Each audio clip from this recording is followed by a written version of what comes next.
康你好，你好，你好。倪匡先生，嗱，我知道咧，即係唐山大兄同埋精武門都係出自你手筆啦。我哋呢一個節目咧，其實最主要就係講下李小龍當年咧喺香港邊一啲地方咧，即係曾經遇過嘅人同埋事啦。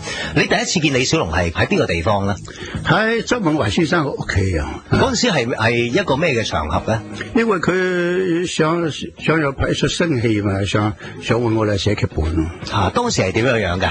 當時有何冠昌先生，有周文懷先生，有我同我太太同佢，大家一齊傾偈咯。佢就詳詳細細講一隻故事俾我聽，連男主角出場應該點樣配音都講埋出嚟，係馬來亞石礦做背景嘅，即係中國人俾人賣豬仔賣去過處做礦工。即係故事非常好嘅，非常有戲劇性嘅。但佢講完之後，佢話魏生請你寫，我話俾你講晒啦，我冇得寫啦。佢好鬧。咁點啊？咁跟住佢好嬲，佢表現得好暴躁，好唔耐煩。佢話先生話你唔好亂嚟啊！倪匡係玻璃㗎，唔定得㗎，一定就碎㗎啦。佢後尾忽然之間定落嚟，佢話好，我唔喐你，你嚟喐我。我話我喐你做咩啊？打李小龍話你打我，我仲無啦啦，我打你做咩啊？佢話係要打，佢張開兩個手臂，然後喺度挺起個腹部，我話你都打生拳。我話你真打㗎咯，係啊，越用力越好。我咪拼打佢生拳咯，打到自己手痛到死，打到鐵板到一樣，個肌肉硬啊，硬到咩咁啊！後尾佢都話倪太，叫我太太，我話倪太你都嚟打，我老婆唔知幾歡喜，又打佢生拳，所以講起上嚟個個都羨慕佢打過李小龍生拳。嗰陣時咧，即係喺阿周文華屋企就係即係其實今日嘅邊一度咧？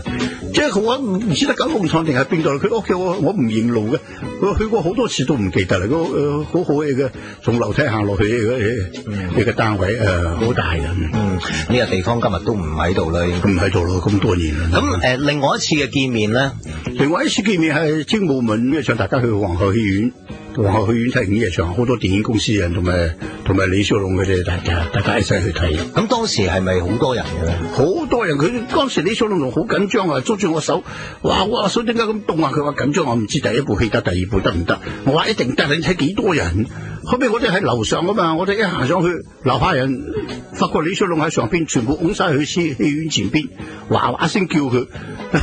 佢問我咁頂埋，我話你咪好似希特拉咁舉手咯，佢就好似希特拉入邊咁舉手，下邊都我聲嘈，啲戲都開唔到。如果用咗半個幾鐘頭至可以開到戲。嗱，你接觸過兩次咧，你覺得李小龍呢個人你點樣去評價咧？呢個人對電影有狂熱嘅，非常中意電影嘅，而且佢又非常懂得電影，佢做嘢好熱情嘅，全力以赴嘅，一啲都唔肯留餘地嘅。我當